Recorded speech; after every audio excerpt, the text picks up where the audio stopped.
My name's James Dixon. This is my wife, Ashton. We're poultry farmers in Magnolia, Arkansas, Columbia County. We have 5 broiler houses. We raise for Tyson, get 127,500 birds per house, raise 5 flocks per year, and we send roughly 4.5 million pounds of meat to the plant per year. I'm a 5th generation farmer. My great-great-grandparents began cotton farming in Mount Vernon, the community of Mount Vernon in Waldo, Arkansas in the 1860s. My grandparents started raising cattle in the 1960s and then added broiler houses to their operation in the 1970s. And my dad and my mom, they've raised cattle ever since I was little. So I've grew up around cattle and chickens all my life. And it's not something I really thought I wanted to do when I was younger, but went to college, didn't know what I wanted to do, so of course I did business, finance. Figured if I was gonna get a job in business, finance somewhere, I needed something else on my resume besides working at my grandparents' farm. So I worked at a retail store, worked at a restaurant, and then my last year in college I did a couple internships.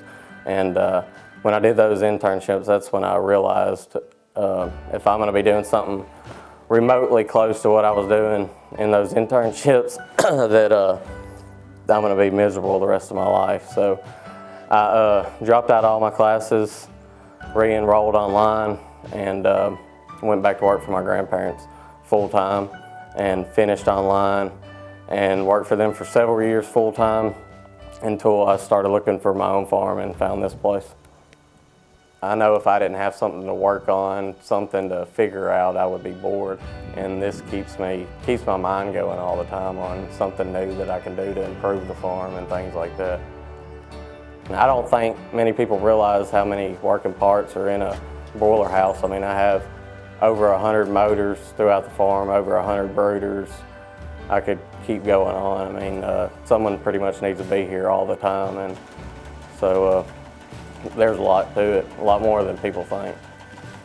It's been good. It's been busy. I don't know what we're going to do when I'm not in school and we don't have so many things going on, but I don't come from a farming family, but I come from a hard-working family, and my dad always told me, I don't think you're ever going to find somebody with your work ethic, so, you know, I'm sorry, but I'm proud to say that I did, and he exceeded those expectations. He's a very hard worker and good provider, and I couldn't ask for a better partner in life.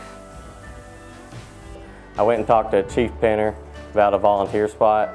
He told me they were hiring full-time, and I told him I couldn't do that. I had no idea, you know, the hours they worked. He told me it was 24 on, 4 days off. So I thought about it. I already had Bradley helping, and so I applied, got it, went to the academy for 10 weeks, and it's worked out good. I mean, it's a flexible job. I get sign-out time. We get comp time for going to off-duty fires. So if I have something happen out here, I have plenty of time to, you know, sign out and come out here and take care of it and go back. So it's worked out good. I'm very proud of him for being a public servant on top of running a farm.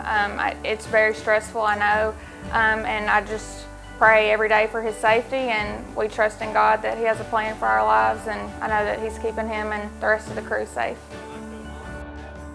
Farm Bureau isn't just any other insurance agency. They're advocates for agriculture, and they promote it in high schools, the community, all the way up to politics, lobbying for bills to get passed that eventually help farmers like myself and agri as a whole.